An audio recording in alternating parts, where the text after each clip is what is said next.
하나님을 예배하고 저에게 한 말씀을 사모하며 온 여러분 모두가 개별적으로 선포되어지는 말씀을 통해 하나님의 음성을 듣는 귀하고 복된 시간이 되기를 주님의 이름으로 축원을 드립니다. 우리가 창세기를 계속해서 말씀 나누고 있는데, 창세기는 말 그대로 하나님께서 세상을 창조하신 것에 대한 기록입니다. 그러나 하나님께서는 당신이 지으신 그 신비롭고 놀라운 창조 사건에 대해서 하고 싶은 말씀이 많았을 거예요. 아마 창세기가 50장으로 되어 있는데 다 써도 잠깐만 아직도 이게 남았다, 출애굽기는 나중에, 창세기 2편 3편, 그래도 부족했을 것입니다.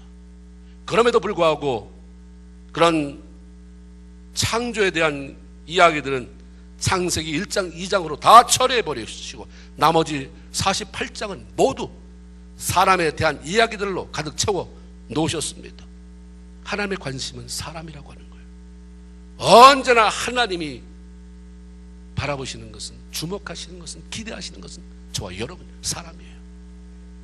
아담과 하와가 범죄하고 에덴 동산에서 쫓겨난 이후부터 하나님은 죄와 절망 가운데 살아가고 있는 사람들을 구원하기 위해서 메시아를 계획하셨고 그를 보낼 혈통을 만들어 가셨습니다. 그래서 창세기 12장에서부터 50장 마친 그때까지는 하나님이 선택한 사람 아브라함의 이야기, 이삭과 야곱과 요셉이라는 네 인물과 그들의 가족, 그리고 주변 사람들을 중심으로 하나님의 이야기가 펼쳐져 나가고 있는 것입니다. 아브라함의 이야기를 통해서 믿음으로 산다는 것이, 보이지 않는 하나님을 보이는 것처럼 믿으며 산다는 것이 무엇인지, 그 얼마나 귀한 것인지 우리에게 알려주고 있고, 그의 아들 이삭을 통해서는 순종하는 삶에 부어지는 복이 얼마나 놀라운지 우리에게 깨닫게 합니다. 야곱을 통해서는 그렇게 약삭파르고 남을 속이고, 그런 정말 부족한 사람이라도 하나님이 선택한 사람은 끝까지 책임지시고 인도하시고 이끌어 가신다는 신실하신 하나님을 우리에게 알려주고 있습니다. 그리고 37장 오늘 본문부터 등장하는 요셉의 삶을 통해서는 한 사람에게 꿈을 주시고 그 꿈을 품은 사람을 통해 어떻게 하나님의 놀라운 계획을 펼쳐나가시는지, 그것에 대한 이야기를 풀어나가고 있는 것입니다. 오늘부터 시작해서 계속해서 우리는 매주 요셉에 대한 이야기를 듣게 될 것입니다. 하나님은 17살의 청년으로 성장한 요셉을 등장시키십니다.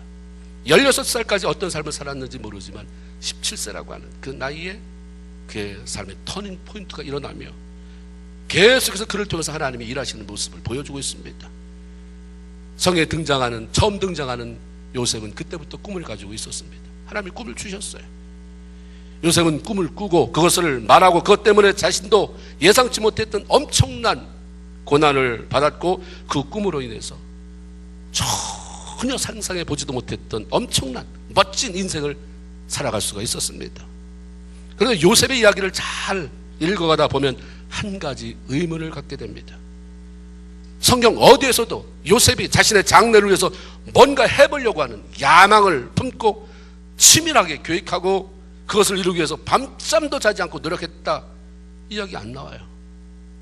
다만 하나님이 꾸게 하시는 꿈을 꾸고 그리고 그가 이끄시는 대로 살아갔다. 근데 이런 일이 생겨났다. 세속적인 사람 말고요, 하나님 뜻대로 뭔가 좀 잘 쓰임받기를 원하는 사람은 요셉에게 주목하세요. 요셉의 삶에 주목하십시오. 그 배후에서 이끄시는 하나님의 손길에 주목하시기를 바랍니다. 형들의 곡식단이 자신의 곡식단을 둘러서서 자기에게 절하는 꿈, 해와 달과 11별들이 자기에게 절하는 꿈, 연속적으로 꾼 꿈, 그 꿈의 주인공은 매번 요셉이었습니다. 그의 애국왕 바울의 꿈을 해몽해 주기 위해서 불려간 적이 있지 않습니까? 이후에 다음에 보게 되겠지만 그때 왕이 연속적으로 2번 꿈 이야기를 들려줘요. 내가 이런 꿈을 비슷한 걸 2번 꿨는데 뭔 말인지를 모르겠다 했을 때 요셉이 들려준 말이 뭡니까? 바로 왕이요, 당신이 꿈을 2번 겹쳐서 꾼 것은 하나님이 이 일을 정하신 것입니다. 당신이 꿈을 똑같은 걸 2번이나 연속해서 꾸고 잊어버리고 해석은 안 됐지만 그것은 하나님이 주신 것입니다. 이제부터 하나님이 왜 그 꿈을 당신에게 줬는지 알려드리겠습니다. 이렇게 되잖아요. 그 말은 벌써 17살 때부터 시작되는 거죠. 자신의 경험과 하나님이 주신 감동을 가지고 그 연륜이 쌓여서 바울에게 그런 말을 했던 거죠. 요셉은 자기가 2번 연속해서 꿈을 꾸었을 때 구체적인 것은 몰랐더라도 이미 하나님이 나를 통해서 뭔 일을 하시려고 하나 보다 감 잡았어요. 그래서 내가 못 알아들으니까 꿈을 통해서 하나님이 꿈을 꾸게 하신 거구나, 보여주시는 거구나. 요셉의 꿈은 요셉의 간절한 바람이나 뭐 자기 의지와 상관없이 하나님이 꿈꾸게 해서 그냥 꿨을 뿐이에요. 하나님, 내가 내일 밤에 잘 때는 형들의 곡식단으로 비유되는, 형들로 비유되는 곡식단 11개가 벌떡 일어나서 내 동생까지 포함해서 11단이 나한테 절하게 하옵소서. 이 꿈을 꾸게 하실 줄로 믿습니다. 그러면 하나님이 나를 위대한 이 땅의 통치자나 왕으로 삼아주실 것을 믿습니다 하고 잤더니 하나님의 요셉의 말씀에 귀를 기울여 들으시고 응답하셨다. 이거 아니거든요. 자기는 뭐 매일 꾼 꿈도 아니고, 또 보니까 매일 꿈꾸는 사람은 아니었던 것 같아요. 어쩌다 꿈을 꿨는데 이런 꿈을 꾼 거예요. 그것도 연속적으로. 꿈은 내가 꾸는 게 아니에요. 하나님으로부터 받는 것입니다. 오늘 세상에 꿈을 이루어라, 비전, 뭐 이런 야망, 너무 많은 책들이 나와서 하나님이 주시는 꿈과 세상 사람이 갖는 무슨 비전, 열정 이런 것과 혼동할 때가 많이 있습니다. 비슷하지만 틀려요. 꿈과 야심은 확연히 다릅니다. 야심은 단지 자신의 더 나은 장래와 소원한 목표 달성만을 위해서 존재하지만 꿈은 반드시 하나님의 영광과 직결이 됩니다. 야심은 내가 만드는 거예요. 하나님과 상관없어요. 내가 이렇게 해야지 계획 세우고서 만들면 야심이 생겨요. 야심 있는 사람은 기가 막히게 플랜을 짜내요. 진정한 꿈은 내가 만드는 게 아니에요. 내가 이렇게 해야 되겠다 저렇게 해야 되겠다 아니라 그냥 하나님이 주시는 것을 어떤 때는 감사히, 어떤 때는 엉겹결에 받습니다. 야심은 그것을 계획한 내가 이루어야 되잖아요. 내가 세웠으니까 내가 이루어야 되니까 피튀기는 삶을 살아야 돼요.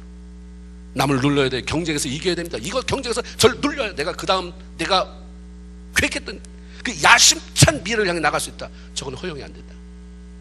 전 눌러야 된다. 전 막아야 돼. 저건 내가 차지해야 돼. 치열한 경쟁을 하기 때문에 부작용이 생겨납니다. 그러나 꿈은 그것을 꾸게 하신 하나님이 성취시키시는 것이기 때문에 그 욕심 안 부려요. 예수 믿고 큰 일꾼 된 사람 보세요. 욕심 부려서 그렇게 된 사람? 아니, 나는 아무것도 아니라고 말하잖아요. 그게 겸손이 아니에요. 그럼 내가 한 게 없는데 그냥 하나님이 나에게 그런 꿈을 주셔서 하나님 이게 뭡니까? 물어보고 하나님이 그냥 알려주진 않지만 그냥 나는 그냥 모르니까 하나님의 사랑하셔서 뭔가 하시려고 하나 보다. 그래서 예배 열심히 드리고 기도하고 말씀드리고 좋은 관계 맺어가고 그때 어느 날 보니까 나를 이 자리에 와 있다. 그 내게 아니다. 그 사람 욕심이고 말고가 없다. 못 들어보셨어요? 하나님이 이끌어 가시는 거지. 순종하며 가면 되는 거예요. 아무리 꿈이 커도 내 꿈이 아니면 내려놓기 때문에 하나님이 하시라고 하기 때문에 스트레스 안 받아요. 욕심이 들어가니까 내 야심을 이루어야 되는 욕심이 들어가니까 그렇게 스트레스 받고 힘들어하고 그래서 그걸 꿈이라고 그래. 비전이라고 그래. 이거 하면 하나님의 영광. 하나님은 관심 없다. 그게 꿈이냐? 네 야심 아니냐? 그래서 날 이용하는 거 아니냐? 내가 넘어가 주지. 네가 불쌍하니까 도와는 주지만 난 기대하는 거 없다. 될 수도 있습니다. 야심이 성취될 때는 나는 만족해도 거기다가 하나님이 하셨다고 말을 하면서 기뻐할지라도 그것 때문에 주변에 피해를 당하는 사람, 고통 당하는 사람이 많이 생겨나게 되고 같이 기뻐해 줄 사람이 없어요. 자기만 기뻐. 그러나 꿈은 성취될 때 하나님께도 영광이 되고 나에게도 보람과 기쁨이 될 뿐만 아니라 주변 사람이 너무 좋아하는 거예요. 왜? 유익이 되니까.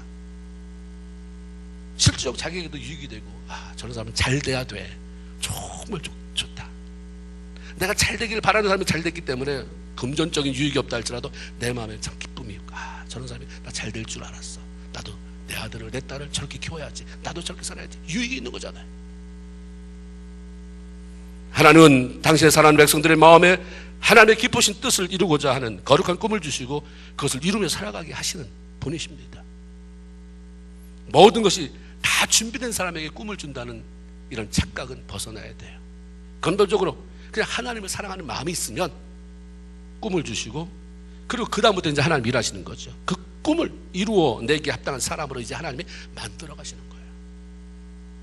우리는 그것을 뭐라고 말해요? 훈련이라고 말해요. 훈련은 우리가 말하는 하나님이 나 요즘 어려워, 나 훈련시키나 봐봐. 천만의 말씀이에요. 꿈이 있어서 꿈을 이루게 할 사람을 훈련시키지 아무것도 아닌 사람을 뭐하러 훈련시켜요? 훈련도 여러분 태능 선수촌에서 아무나 훈련시킵니까? 아무나 불러서 당신 다리가 튼튼하게 생겼는데 선발해서 하나님이 주신 꿈을 가지고 있는 사람, 하나님을 사랑하기 때문에 다 대통령이 되고 다 왕이 될 수는 없지만 뭔가 나를 통해서 하나님을 영화롭게 하고 사람을 유익하게 하려나 보다, 하나님 뜻대로 살아야지. 그런 소박한 꿈이라도 가지고 있는 사람을 하나님이 훈련시켜서 하나님이 작품을 만드시는 것이고, 그리고 하나님이 기뻐하는 일들을 쏟아내게 하는 거죠.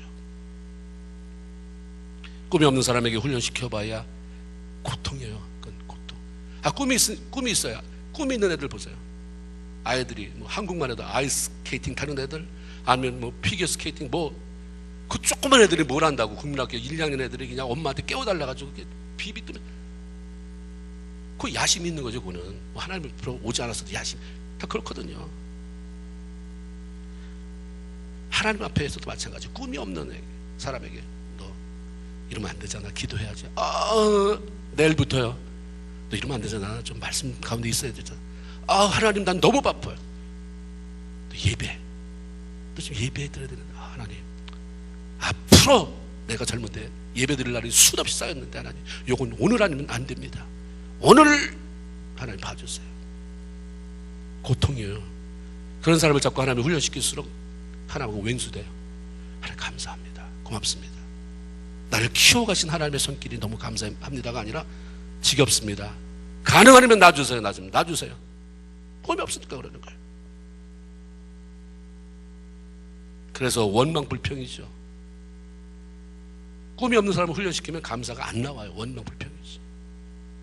그러나 진정한 꿈이 있는 사람은 기꺼이 대가를 치러, 하나님 나를 그렇게 쓰시겠습니까? 그럼 대가 치르겠습니다. 기꺼이 대가를 치르고 하나님이 원하시는 자리에 서겠습니다. 그러면서 훈련을 받죠. 그리고 그 꿈을 이루어냅니다. 요셉이 그런 사람이었어요. 하나님은 요셉의 마음에 야심이 아닌 꿈을 주셨습니다. 그러면 하나님은 왜 요셉에게 꿈을 주셨을까? 우리가 어떻게 하나님의 마음을 다 알겠습니까? 하나님의 의도하심을 어떻게 다 알 수 있어요? 그런데 하나님이 항상 우리가 복선이라 그러죠. 말씀 뒤에 다 복선을 깔아놨어요. 말씀을 열심히 읽으면서 기도해보면 이게 이런 뜻이구나, 이럴 수 있겠구나.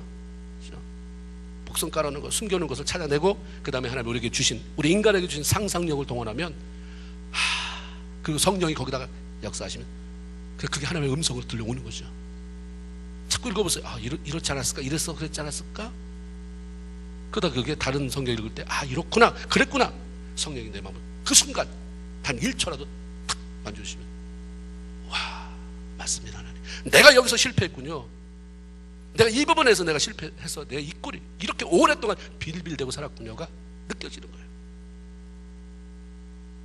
요셉은 하나님을 사랑하며 불의에 타협하지 않는 성품의 사람이었습니다. 하나님이 꿈을 주신 이유가 저는 그렇게 발견했어요. 첫 번째는 아버지 야곱은 17살이 된 청년 요셉을 형들과 더불어서 양을 치게 했는데, 특별히 비라와 실바의 아들과 함께 지내게 했습니다.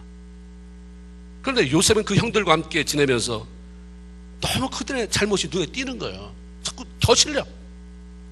저러면 안 되는데, 저러면 안 되는데. 그러니까 아버지한테 낱낱이 리포트 썼어요. 잘못을 고하여, 한글 성경에 그렇게 됐는데 영어 성경 NIV에는 bad report이에요. 킹 제임스 버전은 evil report이야. 아주 악하게 그렇게 아버지한테 보고를 했다, 이렇게 되어 있어요. 긍정적인 면에서 보면 요셉은 절대로 불의와 타협하지 못하고 그것들을 그냥 넘기지 못하는 강직한 사람입니다. 그는 잘못되고 죄악된 것을 그냥 지나치고 넘기지 못하는 성품이에요. 따지고 들어야 돼요. 너 이거 잘못했어. 내가 힘이 없으면 아버지한테 그걸 리포트를 써서라도 아버지 손 좀 보세요 라고 하는 사람입니다. 더 나아가서 하나님이 아니라 그러면 아니어야 되는 성품이기 때문에 요셉은 제가 볼 때 그렇게 사춘기를 심하게 겪었거나 그렇게 하나님을 반항하면서 그랬던 청년은 아니었을 것 같아요. 양치는 들판까지 아버지 야곱이 일일이 따라다니면서 관여 못하니까 형들은 게으름을 폈죠. 부정직하게 양을 잡아먹거나 빼돌리는 일 했을 거예요. 그걸 어떻게 하느냐? 그 사람 조금 있다가 나오는 그 사람의 모습을 보면 그 사람이 금방 그렇게 변하겠어요? 어떤 모습? 그 형들이 요셉을 팔아넘기고 하는 그 수작들, 나중에 요셉을 팔아넘기고 그 채색 옷에 수염술을 잡아서 피를 묻히잖아요. 그걸 아버지를 속입니다. 아버지, 우리가 오다가 이거 우리 아버지 아들 요셉하고 요셉이 입었던 옷하고 똑같은 옷인 것 같아서 가져왔는데 이렇게 피가 묻었는데 아버지 아들의 옷이 아닌가 한번 살펴보세요, 이러잖아요. 자기가 죽였잖아. 자기들이 그렇게 만든 거거든요. 수염술을 죽여서 그렇게 한 건 다 알면서도 혹시 아버지 옷 아닙니까? 그럼 아버지가 와, 내 아들 옷 맞다, 가다 죽었나 보다. 너 못 봤냐? 아니 못 봤는데. 아버지가 슬퍼하니까 거기서 또 뭐라고 말해? 아버지를 위로하더라. 그 위로는 무슨 위로? 속임수에 능통한 사람이에요. 그러니까 자기 아버지가 요셉이 가기 전에 그들이 자기 아버지를 그 양을 키웠을 때 그들의 삶의 자세가 어떤지 그냥 나오잖아요. 양치는 그런 현장 속에서 아버지를 얼마든지 속이고 남을 수 있는 사람입니다. 요셉은 그러한 부정직한 모습들을 참아 넘길 수가 없어서 아버지에게 고합니다. 자신의 이복 형제들이 매번 아버지 야곱에게 혼나는 모습이 재미있어서 그렇게 리포트를 쓴 게 아니라 잘못한 것은 고치고 가야 된다, 잘못한 것은 바로 잡고 가야 된다라는 마음 때문이었습니다. 이 성품이 나중에 요셉이 애굽의 보디발 장군 집으로 팔려가서 그 집 총무가 됐을 때에 성경에 보면 요셉이 핸섬맨이에요. 준수하다, 잘생겼다고 그랬거든요. 그러니까 보디발 장군의 아내가 너무 멋있는 거예요. 자꾸 성적인 유혹을 해오잖아요. 그때 장군 부인을 향해서 내가 어찌 당신이 요구하는 대로 해서 큰 악을 행해 우리 하나님 앞에 내가 죄를 범하려 하면서 뿌리치고 도망갈 수 있게 한 게 그런 성품 때문이잖아요. 하나님을 사랑하고 그가 가지는 강직한 성품 때문입니다. 타협하면 쉽게 출세할 수 있다는 건 요셉도 알죠. 형들한테 팔려왔으니까 이를 바득바득 깔면서 내가 빨리 출세해서 원수가 없는다 라고 했다면 빨리 출세해야 되는데 전혀 다른 문화권에서 뭘 가지고 그렇게 출세하겠어요? 근데 길이 열렸잖아요. 장군집 부인이 자기를 너무 좋아하고 연모하고 나와 잠자리 한 번 하면 네가 원하는 대로 손 들어준다는데 이게 그냥 그렇게 쉽게 뿌리치고 갈 수 없는 상황 속에서 이 사람의 성품이 그렇기 때문에, 하나님을 사랑하는 마음이 그렇기 때문에, 그래서 불의와 타협한 결과로 성공하고 싶지 않다. 나는 하나님이 인도하실 것이다라는 확신을 가지고 나갈 수 있었던 거죠. 하나님은 이러한 요셉을 너무 잘 아시기 때문에 이 요셉을 통해서 당신의 위대한 일을 행하기 원하셔서 그에게 꿈을 주신 것입니다. 그런데 하나님은 이 요셉을 애굽으로 쫓아내서 철저하게 훈련시키잖아요. 아니, 이렇게 하나님을 사랑하고 정의감에 불타오르면 됐지 요셉을 훈련시킬 게 또 뭐가 있나? 아니, 요셉이 훈련받아야 될 게 뭐 있어요? 어디 가나 굴하지 않고 당당하고, 그러니까 하나님도 사랑한다는데 뭘까요? 요셉이 왜 훈련받아야 됐을까? 내가 이렇게 하나님 봉사 많이 하고 나 훈련 많이 하고 그러는데 왜 나는 훈련을 받아야 되나? 교회에서는 날 이렇게 인정해 주는데 왜 집에서는 내가 인정받지 못하고 이렇게 훈련 받아야 되나? 뭘까? 말씀이 써놓은 걸 우리가 깊이 들어가 봐야 되는 거잖아요. 그걸 강직하고 정직하고 불에 타협하지 못하는 요셉이 왜 쫓겨나서 애굽에서 훈련을 받아야 됐을까? 부정적인 면에서 보면 요셉에게는 사람을 사랑하는 마음이 부족했어요. 그는 아버지의 편애를 등에 업고 형들에 대한 잘못을 정의감을 하고 말하지만 한편으로 보면 사랑이 결여된 마음은 그건 고자질이에요. 험담으로 아버지 눈밖에 나게 만들어버렸습니다. 이전은 요셉이 함께했던 이 형이라는 사람들이 누굽니까? 거기 비라와 실바의 소생들, 아들들이라고 그랬어요. 다 누구예요? 몸종이에요. 자기 엄마 라헬, 또 다른 엄마 레아의 몸종에서 태어난 그 아들입니다.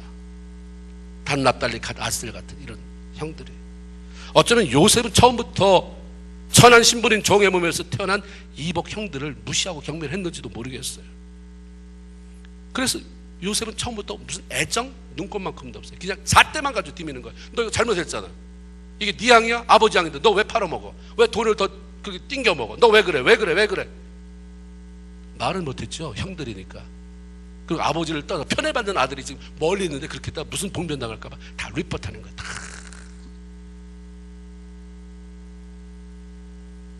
하나님이 어떤 사람에게 꿈을 주시고 그 꿈을 키워가면서 존귀한 자리에 올리시는 것은 하나님에게가 아니라 하나님을 모르는 사람들에게 영향력을 미쳐서 그 사람을 살려내기 위함입니다. 벌써 우리가 헌금하면 누구한테 드리는 거예요? 하나님 앞에 드리는 거예요. 그러면 여기 회개하는 분들이 다 계산해서 내일 우체국 가서 그 천국으로다가 발송합니까? 누구를 했습니까? 사람을 위해서 써요. 그죠? 이 돈이 어디로 가요? 고양이, 개, 여기 갑니까? 돼지한테 갑니까? 하나님 앞에 드리는 헌금이지만 그게 사람에게 가서 거기에 하나님의 영광을 드러내게 하는 거죠. 똑같습니다. 하나님의 어떤 사람에게 꿈을 키우고 하나님의 영광, 이제 하나님의 영광이라는 말을 생각도 없이 쓰지 말고 사람을 유익하게 하는 거죠. 그게 뭐가 되는 거예요? 하나님을 영화롭게 하는 거예요. 그래서 사람하고 관계가 깨지면 하나님의 영광이 될 수가 없습니다. 자기 착각이에요.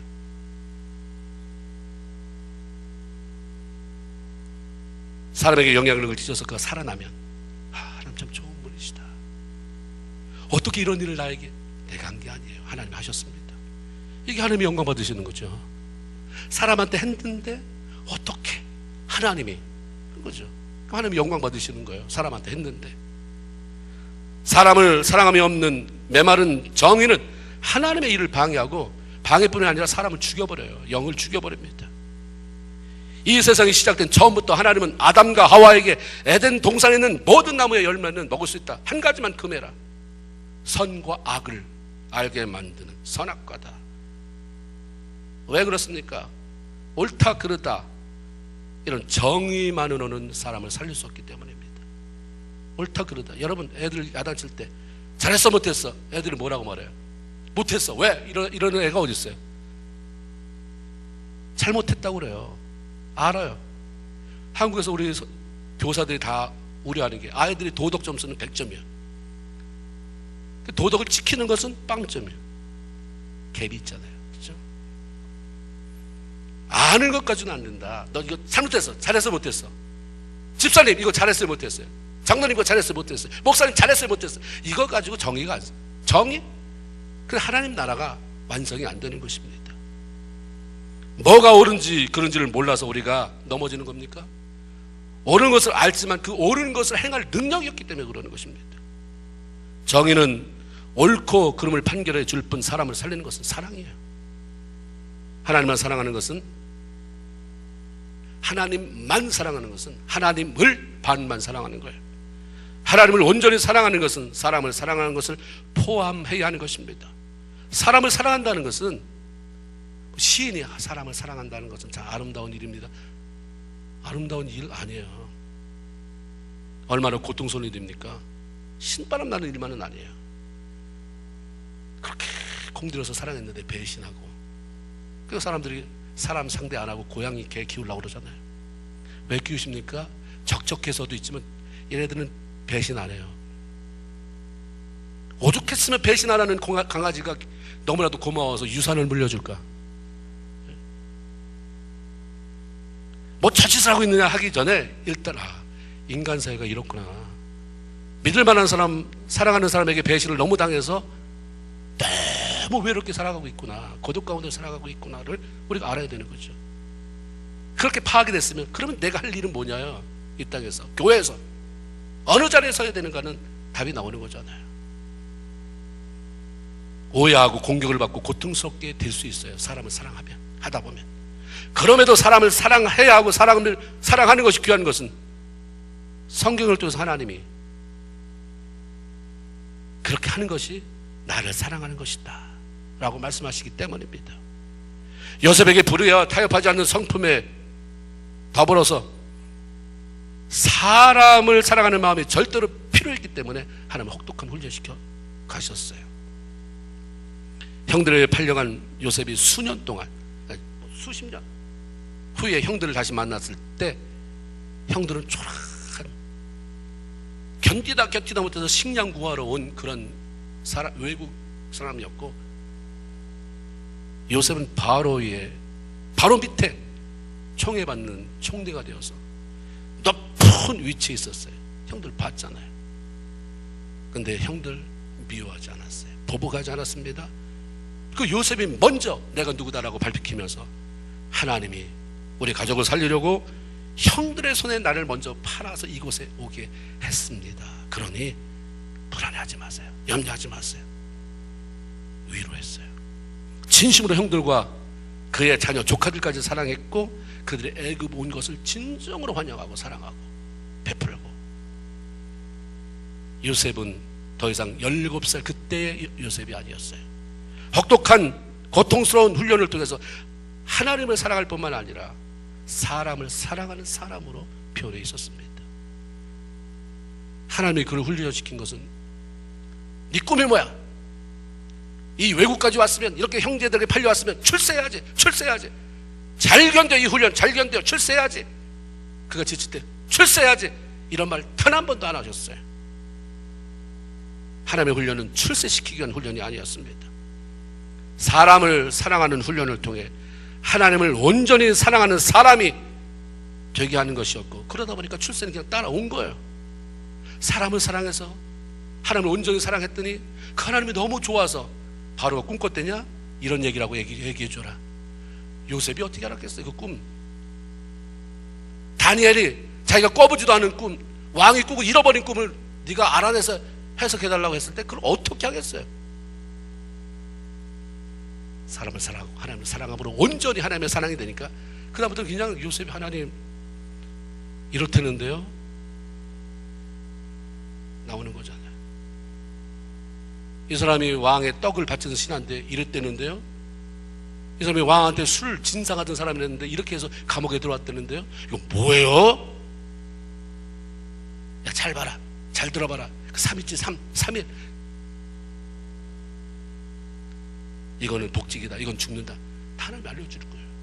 그러니까 출세가 그냥 따라오는 거죠. 예수 믿는 사람은 하나님 따라가는 사람이지 출세 따라가는 사람이 아니에요. 출세 따라가면서 하나님 이용해 먹는 사람이 아닌 것입니다. 내가 하나님 출세를 위해서 하나님 이용하지 않는다는 증거가 뭡니까? 여러분에게 분명히 되셔야죠. 나는 하나님이 가라고 하는 것까지만 가겠습니다. 욕심 없어요. 하나님, 내가 욕심 있다면 하나님을 온몸으로 내 생으로 끌어안고 살아가는 것입니다. 그런데 하나님이 무슨 멍청하십니까? 이런 사람을 또 왜 그냥 내버려 두겠어요? 하나님 이렇게 좋다고 하는데, 하나님 사랑한다고 하는데 이런 사람을 왜 그냥 내버려 두겠어요? 그러니까 이렇게 서클이 돌아가는 거예요.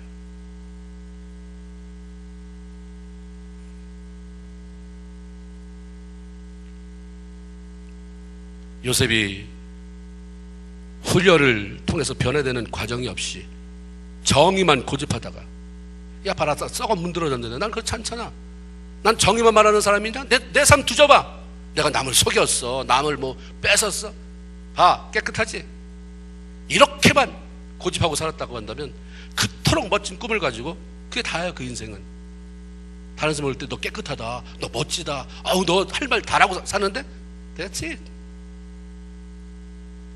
그 다음에 뭐예요? 그게 끝입니다. 그게 그 인생의 끝이에요. 사람은 자신이 정의롭기만 하면 그것이 하나님을 사랑하는 거라고 착각을 해요. 그래서 나는 불의를 못 찾는 사람이야, 나는 틀린 말은 안 해, 라는 말을 너무 쉽게 합니다. 이런 말을 자신 있게 하려고 한다면 사람을, 내가 그렇게 말하는 대상에 대한, 그 사람에 대한 사랑이 있어야 되는 거예요. 그렇지 않으면 사람을 죽이고 사람이 따르지 않게 만들어요. 여러분들 그래서 누구에게 이 말은 꼭 해줘야 되는데 그러면 기도하세요. 그래도 마음이 편편치 않으면 하지 마세요. 하지 않았는데 해야 될 것 같은 마음이 오면 금식하세요. 편안함이 있을 때 그 사랑하는 마음에, 내가 안 해주면 저 사람은 저렇게 자기 착각하다가 안 되겠지, 내가 꼭 얘기해줘야지, 그런 마음이 사랑하는 마음과 찾아올 때 그때 얘기하면 평생 존경하게 돼요. 평생 그 사람을 따르게 됩니다. 정의만 가지고 부족해요. 선악을 구별해내는 것만 가지고 부족합니다. 사랑이 빠지는데 뭐가? 우리는 옳고 그름을 분별해라, 그건 하나님이 하신다고 그래요. 넌 사랑해라, 사랑해라. 내 원수가 줄이거든, 거봐 네가 그렇게 잘못하더니 싸다 싸, 이런 벌 받아도 싸다 하지 말고 먹여라. 그러다 먹여. 옷이 좀 헤어졌냐? 사 입혀. 네가 좋아하는 사람 말고, 네가 신세진 사람 말고, 네가 원수같이 여기는 사람, 그래야 하나님의 의를 이룬다. 그래야 내가 뭐 너한테 보상해 줄 게 있지, 갚아줄 게 있지, 너를 축복할 것이 있지가 하나님의 말씀인 것입니다.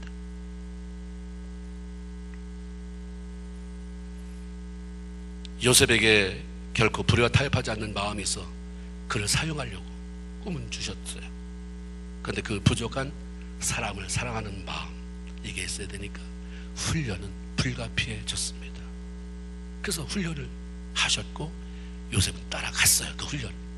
그리고 결국 하나님은 애굽에서 요셉을 높이셨습니다. 왕이 스서 그랬어요. 인장반지 빼주면서 내가 너보다 높은 것은 이 자리 하나다. 모든 것이 다 너다. 네가 최고다.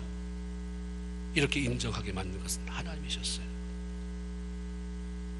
하나님의 사람들이 하나님이 주신 꿈을 가지고도 그것을 펼쳐보지 못한 채 실패하고 고통스러운 삶을 살아가는 이유는 다 사람을 사랑하는 일에 실패하기 때문입니다. 교회가 왜 싸우고 갈라집니까? 하나님 나 미워, 난 하나님 싫어, 너 하나님 사랑한다며? 그럼 우리 반으로 갈라서? 절대로 그러지 않아요. 다 하나님 사랑한대요. 너무 하나님을 사랑하는 A그룹과 그것보다 더 사랑하고 싶은 B그룹이 부딪혀서 깨지는 게 교회예요. 왜 그렇습니까?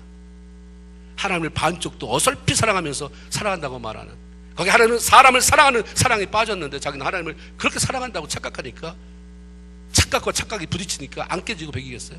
사랑과 사랑이 부딪히면 부딪히지가 않아요. 그거는 부딪혀서 그건 모아져서 더 큰 하나님의 사랑의 역사를 이루어가지 절대로 깨지지 않습니다. 사람을 사랑하는 훈련 하나님이 반드시 시켜요. 근데 거기서 꼬부라지는 것은 그걸 거부하기 때문이에요. 난 못해. 자존심이 있는데 난 못해. 하나님 그래? 그러면 나도 네가 싫다는데 억지로 훈련 안 시킨다. 그대로 놔두면 거기서 그냥 말라. 조금만. 그러니까 우리가 성경을 통해서 참 재미있는 얘기다, 좋은 얘기다, 감격스러운 얘기다, 요셉이 드디어 형제를 만났네, 무슨 연속극 보듯이 하지 마시고 나를 향한 하나님의 음성이 뭔가를 발견해야 되는 거죠. 장애를 들먹이는 것은 목소리만 크면 될지 모르지만 누군가를 사랑하는 것은 내가 죽어지지 않으면 가능하지 않아요.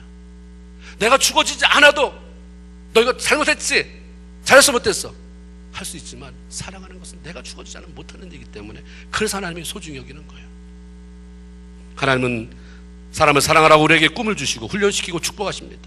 그것이 곧 하나님을 사랑하고 그분께 영광 돌리는 일이 되기 때문입니다. 또 하나, 요셉의 삶을 잘 보면 이런 사람이 그에게 꿈을 주셨나 보다. 당당함이 있었어요. 하나님이 주시는 꿈을 소중히 여기는 마음이 그에게 있었고, 그걸 가지고 당당하게 나가는 그 마음이 요셉에게 있었어요. 주눅 들지 않아요. 요셉은 자신이 꿈을 꾸고 난 이후에 이 땅에 다 했어, 이게 뭐지? 몰라 이러지 않잖아요. 그 꿈을 무시하거나 사라지게 하지 않아요. 하나님이 자기에게 주신 꿈을, 이게 뭐라는 분명한 대답은 안 나왔어요. 하나님이 나를 면장이 되게 하실려나? 군수가 되게 하실려나? 시장? 아니면 대통령? 대답 없어요. 그런데 하나님이 자기에게 주셨다는 그 확신을 가지고 가족들을 향해서 6절에 여러분 내 꿈을 한번 들어보시오 이러면서 당당히 얘기하잖아요. 자기가 그냥 만들어낸 게 아니라 하나님 주셨구나, 그러니까 이거 나눠야지. 근데 당당하지 못한가, 이게 나 같은 게 뭐 이런 거 받을 만한 자기 다 자기가 지워버려요. 그래서 하나님 말씀한 게 뭐냐면 수많은 성도들의 영적 자궁 속에서 수많은 하나님의 꿈이 유산된다. 수많은 꿈을 유산시켜요. 나아보지도 않고 자기가 이걸 하냐, 틀렸을 때 자주. 그러면서 고통만 들어가지 기쁨은 없습니다.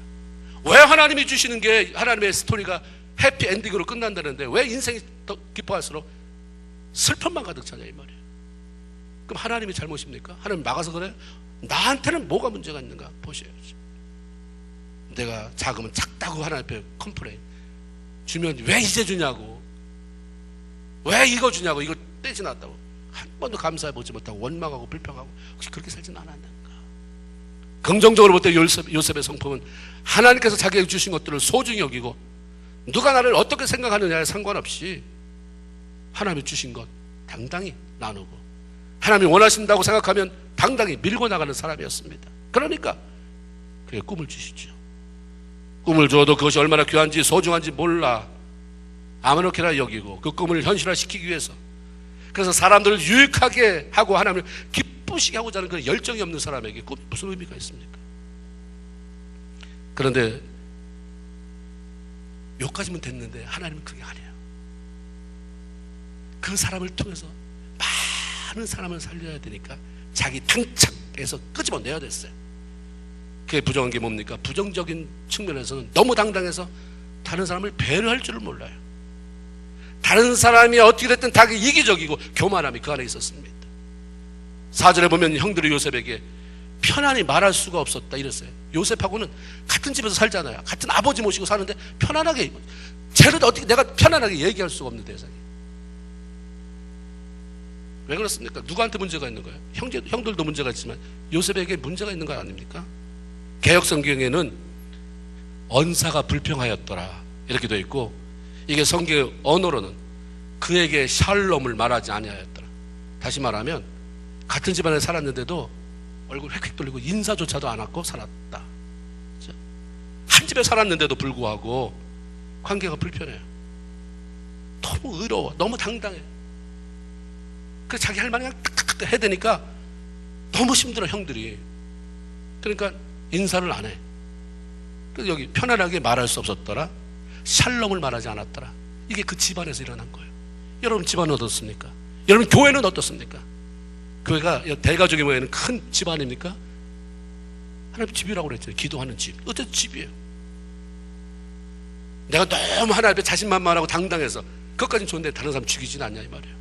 너무 예의 없어서, 너무 이기적이라, 너무 교만해서 다른 사람으로 하여금 편편치 못하게 만드는 일은 없지 않는가가 질문이에요.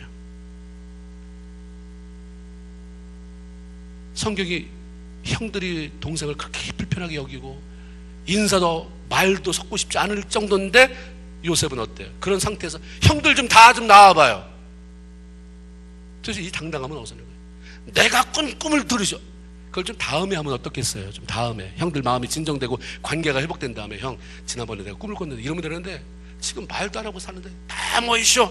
내 꿈 들으시오. 꿈 내용이 뭐예요? 또 거기다가 형님 11단이 곡식단이 딱 묶였는데 벌떡 쓰더니 그래서 나에게 그렇게 공손하게 절을 하지 않습니까? 그러다가 또 꿈을 꿨는데 해와 달과 11별이 왜 나한테 절을 하는지 아주 매를 사요 사. 여러분 생각은 어떻겠어요? 우리 막내가 대견하네 이러겠어요? 아니 저건 또 뭐하는 짓거리. 얼마나 얄밉겠어요. 성경에는 그 얄밉다는 말은 안 나오는데 미워하다라는 나왔어요. 너무 미운 거예요. 주님이 거기다가 쓸래다가 지운 것 같아요. 제 생각에 너희는 이런 짓 하지 말아라.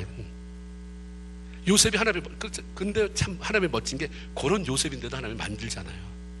내가 내드리기만 하면 작품은 누가 만들어요? 하나님이 만들어요. 우리가 맨날 성장하지 못하는 것은 욕거린 요 모양인 나한테 초점을 맞추니까 발전이 없어요. 나를 만드실 하나님의 초점 맞추면 생이 달라질 줄로 믿습니다. 아멘입니까? 예.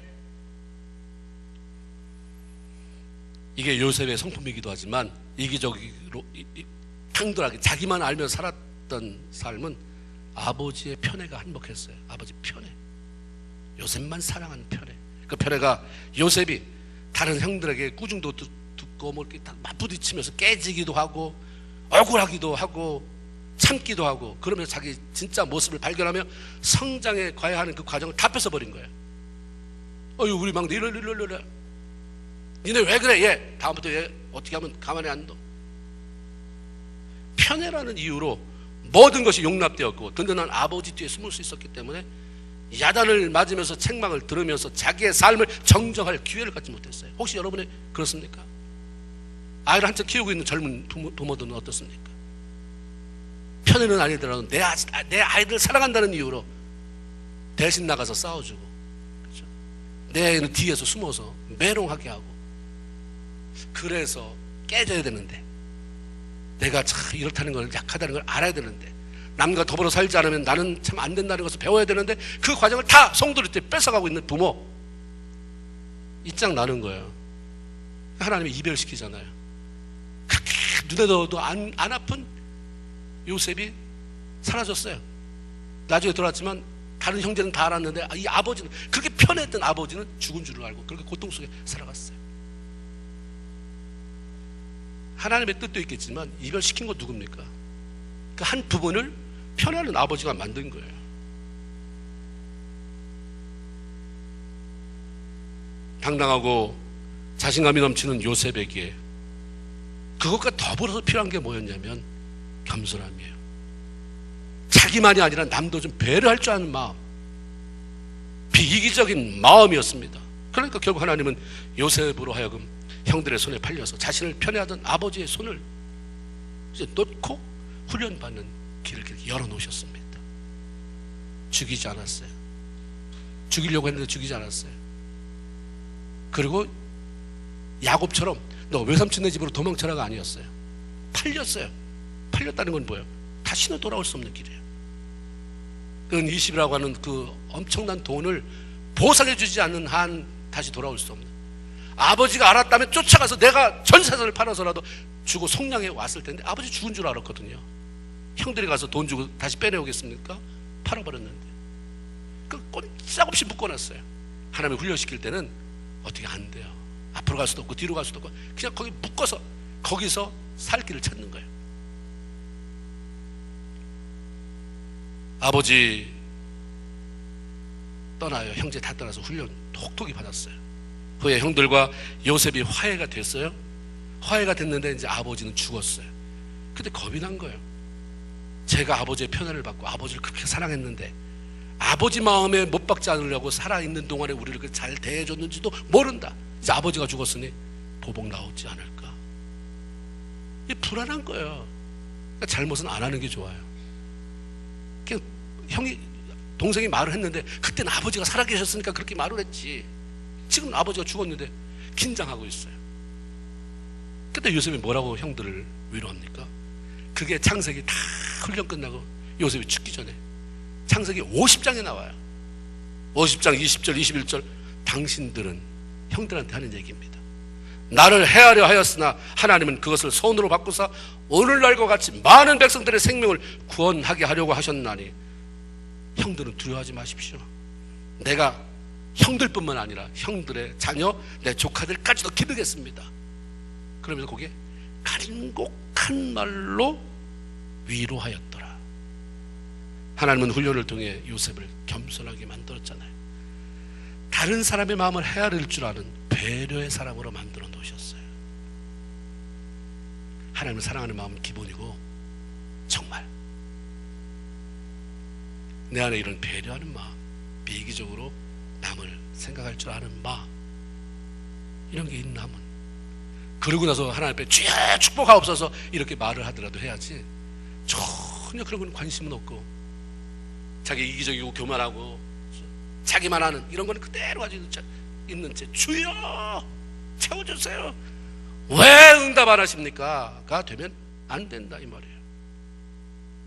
하나님은 형들의 분노를 이용해서 요셉을 훈련의 장소인 애굽으로 보냈습니다. 아버지 심부름으로 형들의 안부와 양떼들의 안전 여부를 알아보기 위해서 먼 길을 찾아오고 있는 요셉을 보았을 때 형들의 반응은 그를 죽이는 것이었습니다.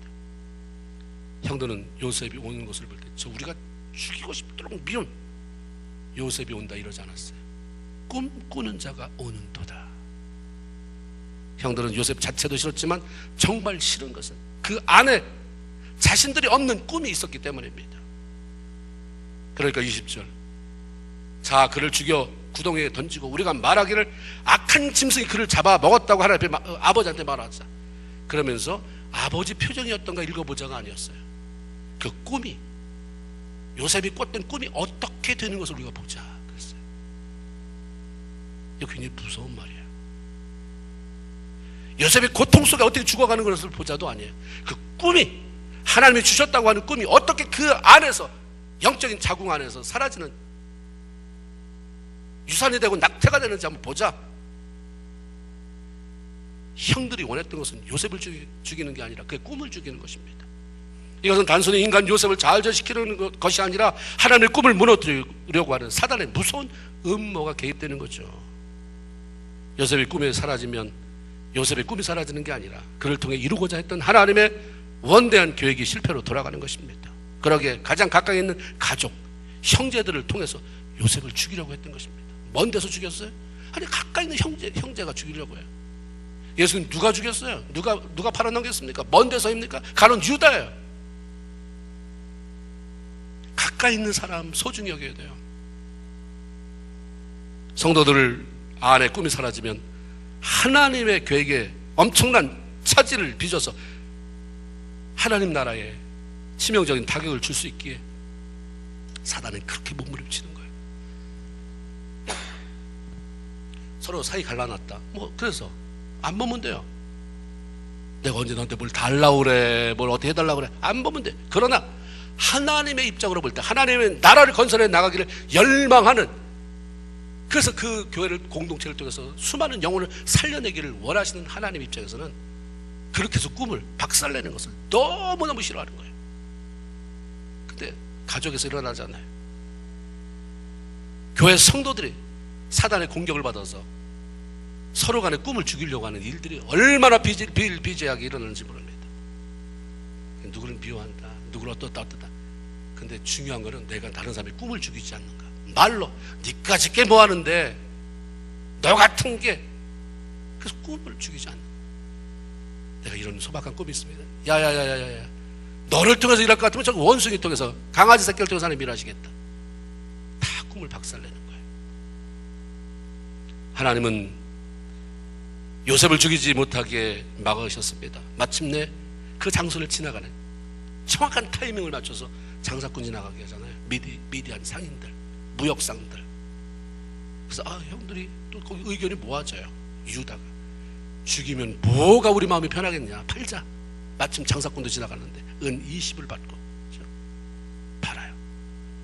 이렇게 팔려진 요셉은 애굽으로 보내져서 아주 철저한 훈련을 통해서 하나님의 사람을 사랑하는 사람으로 만들어져 갔습니다. 로마서 8장 28절에 우리가 알거니와 하나님을 사랑하는 자 곧 그 뜻대로 부르심을 입은 자들에게는 모든 것이 합력해서 선을 이룬다, 이렇게 말씀합니다. 비록 우리에게 허물이 많고 불완전하다 할지라도 하나님을 사랑하고자 하는 마음, 그런 마음이 있으면 꿈을 주십니다. 그 꿈은 밤에 잠을 잘 때 꾸어지는 꿈만을 의미하는 게 아니에요. 말씀을 읽을 때, 말씀을 들을 때, 기도할 때, 하나님의 말씀을 묵상할 때 우리 가슴에 찾아와서 우리를 흥분시키는 거. 이렇게 살아보고 싶다. 하나님의 영광을 위해서, 그 힘들고 어려운 사람들 돕기 위해서, 저 멀리 아프리카에 있는, 아니면 제3세계에 있는 그런 사람들에게 선교하기 위해서 내가 한번 이렇게 살아봐야 되겠다, 이런 비즈니스 한번 해봐야 되겠다, 내가 이렇게 해봐야 되겠다라고 하는 그 흥분시키는 그게 꿈이에요. 그러나 그 꿈이 성취되기 위해서 반드시 훈련이 찾아온다는 것을 알아야 됩니다. 불완전한 인간에게 주어진 꿈이기 때문에 그 꿈의 완성도를 높이려면 훈련은 필수예요. 그래서 하나님 꿈을 주시면 이게 내가 감히 이런 꿈을 꿔도 되나? 잡으세요. 일단 아멘입니까? 남이 말해주는 거 말고 내가 하나님 앞에 섰을 때 내 마음에 스쳐가면 그냥 잡으세요. 자격은 운운하지 마세요. 그 다음에 하나님이 만드실 거예요. 요셉에게 주고 그 다음에 만들었잖아요. 훈련을 뭔지도 모르게 죽도록 시켜놓고 이제 꿈 줄게, 너 자 빨리, 이러지 않았어요. 그렇죠? 꿈을 꾸게 하고 그 다음에 하나님 만들어 가잖아요. 여러분에게 뭘 만들어요, 어떤 부분을 제거해야 되는지, 어떤 것을 깨트려버려야 되는지 하나님이 제일 잘 아세요. 그냥 순종하면 돼요. 그냥 지지부지 끌려간다. 그리고 훈련받을 땐 그렇잖아요. 가능하면 소리를 적게 내는 게 좋아요.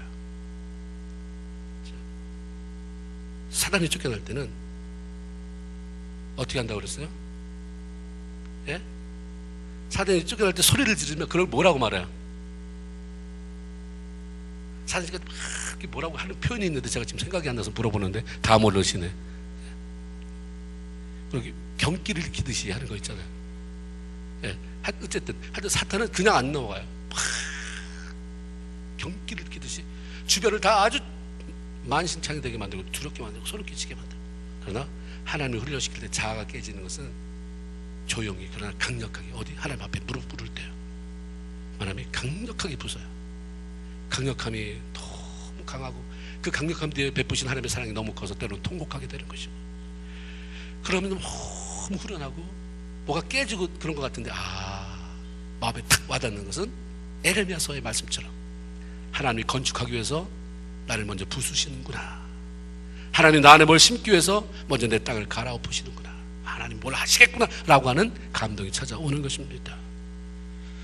이 훈련은 믿음으로 순종하면 넉넉히 통과할 수 있는 것임을 우리 기억해야 돼요. 이제 우리가 하나님을 사랑하며 그래서 하나님이 주시는 그 꿈을 가지고 이 땅에 사는 동안에 어떤 훈련이라도 대가를 치르고 넉넉히 극복하고 그래서 하나님이 세우시는 그 존귀한 자리에서 하나님을 영화롭게 하고 사람을 사랑함으로 말미암아 살려내는 그래서 하나님 나라를 확장시키는 저와 여러분 안디옥교회 모든 성도들이 되기를 주님의 이름으로 축원을 드립니다. 아멘. 기도합니다. 하나님 감사합니다.